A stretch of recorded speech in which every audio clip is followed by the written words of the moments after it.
궁금한 백문백답 아동학대 예방.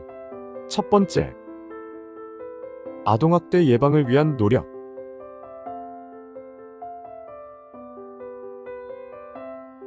아동학대 예방을 위한 노력. 국가와 지방자치단체의 노력. 국가와 지방자치단체는 아동학대의 예방과 방지를 위해 다음과 같은 조치를 취해야 합니다. 아동학대의 예방과 방지를 위한 각종 정책의 수립 및 시행. 아동학대의 예방과 방지를 위한 연구교육 홍보 및 아동학대 실태조사. 아동학대에 관한 신고체제의 구축 운영. 피해 아동의 보호와 치료 및 피해 아동의 가정에 대한 지원. 아동학대의 예방과 방지를 위한 관계기관 간의 협력체계 구축. 아동학대 신고 의무자에 대한 교육 프로그램 개발 및 관리 운영. 아동복지시설 및 아동학대 예방방지 관련 기관에 대한 지도 감독. 아동권리보장원은 아동학대 예방사업의 활성화 등을 위해 다음과 같은 업무를 수행합니다. 아동보호 전문기관에 대한 지원. 아동학대 예방사업과 관련된 연구 및 자료 발간. 효율적인 아동학대 예방사업을 위한 연계체계 구축. 아동학대 예방사업을 위한 프로그램 개발 및 평가. 아동보호 전문기관 학대 피해 아동쉼터 직원 및 아동학대 전 담공무원 직무교육. 아동학대 예방 관련 교육 및 홍보. 아동보호 전문기관 전산 시스템 구축 및 운영. 아동복지시설 및 아동학대 예방과 피해 아동 보호와 관련된 기관의 직원 역량 강화 사업 지원에 관한 업무. 아동학대 예방과 피해 아동 보호 관련 국제교류. 아동학대 예방과 피해 아동 보호 관련 통계 생산 및 제공. 특별시장, 광역시장, 도지사, 특별자치도지사 또는 시장, 군수, 구청장, 보장원의 장 또는 아동보호 전문기관의 장은 위의 업무를 수행하기 위하여 필요한 경우 아동학대 정보 시스템의 아동학대 관련 정보 또는 자료를 활용할 수 있습니다. 긴급전화의 설치. 특별시장, 광역시장, 도지사, 특별자치도지사 또는 시장, 군수, 구청장은 아동학대를 예방하고 수시로 신고를 받을 수 있도록 아동학대 전담 공무원이 근무하는 기관의 전용 회선으로 긴급전화를 설치 운영해야 합니다. 위에 따른 긴급전화는 전국적으로 통일된 번호로 매일 24시간 동안 운영해야 합니다.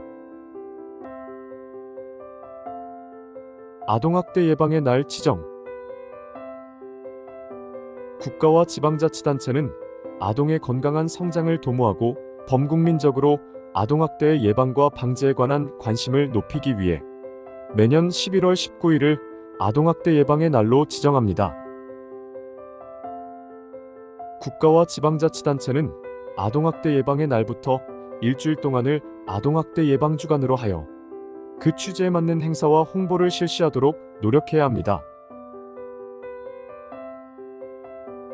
아동학대 신고 의무자에 대한 교육. 관계 중앙행정기관의 장은 아동학대 신고 의무자의 자격 취득 과정이나 보수교육 과정에 아동학대 예방 및 신고 의무와 관련된 교육 내용을 1시간 이상 포함시켜야 하며 그 결과를 보건복지부 장관에게 제출해야 합니다. 아동학대 행위자에 대한 상담교육 등의 권고. 시 도지사, 시장, 군수, 구청장, 보장원의 장 또는 아동보호 전문기관의 장은 아동학대 행위자에게 다음의 상담교육 및 심리적 치료 등 필요한 지원을 제공하여야 하며 이 경우 아동학대 행위자는 상담교육 및 심리적 치료 등에 성실히 참여해야 합니다. 이 경우 아동학대 행위자는 정당한 사유가 없으면 상담교육 및 심리적 치료 등에 성실히 참여해야 합니다. 부모 등의 노력. 올바른 훈육 태도란 무엇일까요? 문제나 갈등이 생길 때마다 엄격하게 훈육할 필요가 없습니다. 특히 아동과의 관계가 긍정적으로 맺어져 있다면 요청하는 것만으로도 충분합니다. 부모는 아동에게 함부로 말하는 경향이 있습니다. 아동에게 어떤 요청을 할 때는 정중하게 해야 한다는 사실을 잊지 말도록 해요. 정중한 요청을 해도 아동의 행동을 변화시킬 수 없을 때는 조용하나 단호한 목소리로 다음과 같은 표현을 사용하면 효과적입니다. 누구야, 내 주변을 어지럽히고 청소하지 않으니 주변이 지저분해져 문제란다.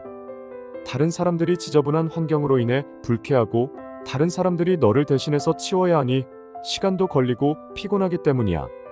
네가 무언가 하고 나면 곧바로 잘 정리하고 깨끗이 청소해야겠지? 아동의 문제 행동이나 상황을 그대로 말해주세요. 이때 아동이 나쁜 것이 아니라 아동이 취하고 있는 행동이 문제라는 것을 인식하고 아동의 인격이나 자존감을 공격하지 않도록 주의해주세요.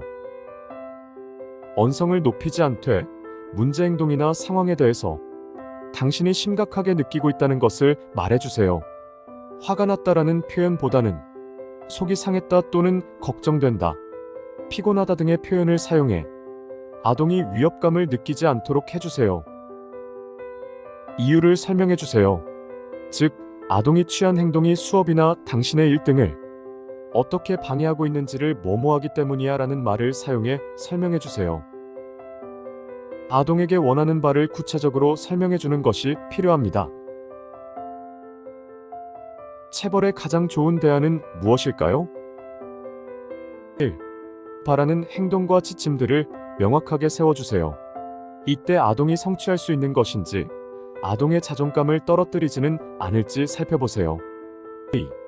규칙을 세울 때는 아동을 참여시키세요. 3. 지속적으로 공정하게 그리고 침착하게 규율을 실행하세요. 4.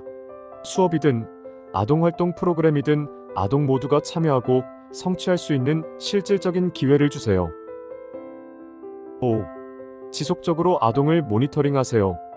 과업을 어려워하는 아동은 도와주고 과업을 쉽게 수행하는 아동에게는 새로운 과업을 제시해주세요.